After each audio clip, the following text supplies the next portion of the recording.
I've got to think is one of the all-time American traditions in just about every garden. Who doesn't like going to the garden and watching that green tomato ripen to a nice, juicy, plump, red fruit? The kids come out here and they're always asking me, Daddy, can we pick that tomato? Can we pick that? No, still orange, it's gotta be red. Well, this year I'm trying some new varieties. There's a variety called Patio. It's a super dwarf variety that's made just for patios. And then there's another variety called Super Dwarf. Now there's a purple variety and a yellow variety that I'm gonna try. Super Dwarf varieties and the Patio variety only get to be about 3 feet tall and a couple feet around. This cage here, I got from Wilco. You can also get them at Park Rose Hardware. They're about 24 or 25 bucks. And what's really cool about these is they fold up. So you can store them really easy when you're not using them, and they're reusable. Now, one thing you want to make sure is you don't plant tomatoes in the same spot every year. Tomatoes are notorious for getting blight. And if you move your crops around, it'll allow the soil to heal and for that blight and any other diseases that would affect those tomato crops to go away. One cool thing about tomatoes is that you can actually plant them deep into the ground. You don't have to plant them up on the soil, because anywhere that soil touches this stalk, it's going to grow roots out of it. It'll allow more nutrition to pull up into that plant, more water, and all around it'll just be a much healthier plant.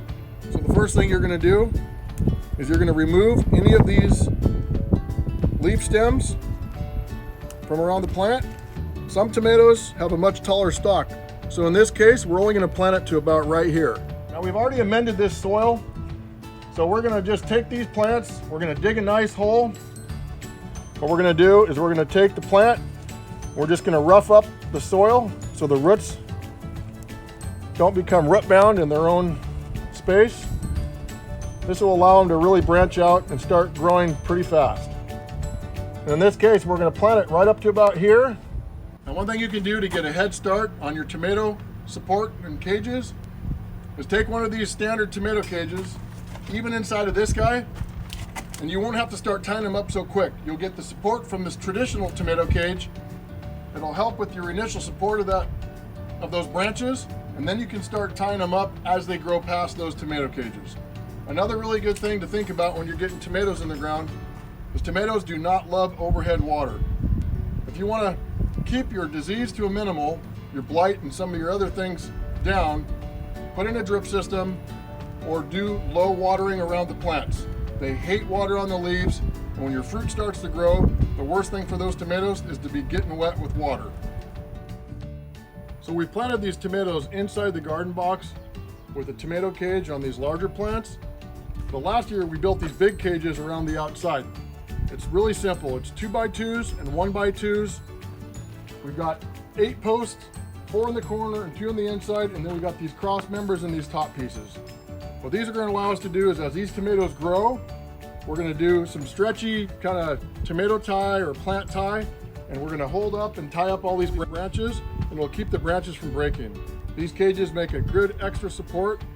It's real cheap. It's a few bucks in wood and a few screws, and you're good to go. Now, we were planting tomatoes in those garden boxes earlier, but I want to show you what it's like if you're going to be planting tomatoes down in the ground. So the first thing you're going to do is you're going to take your organic fertilizer or whatever fertilizer you guys are going to mix into the soil, and a little bit of that Calpro lime we were talking about, and you're just going to mix it up really good in the soil surrounding where the plant's going to be planted. That way everything's close to the roots and it'll be absorbed into the plant really fast. If you put it on the top, it'll take a long time for that nutrition to hit the roots. So we're going to be putting a bunch of Roma tomatoes in the ground because those are the best tomatoes for making sauces and salsas. Just like before in the garden boxes, you're going to want to pull the bottom shoots off of the tomato plant because we're going to end up burying these in the ground.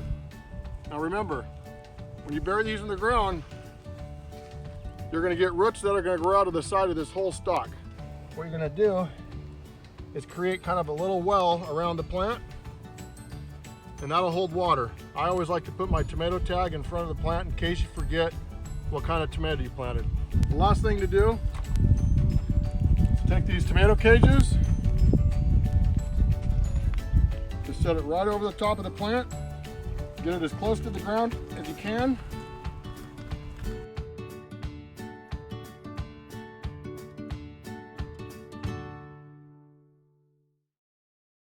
If you need help with your garden or you want to get a garden box ordered up today, give us a call or check us out at growoutdoorliving.com.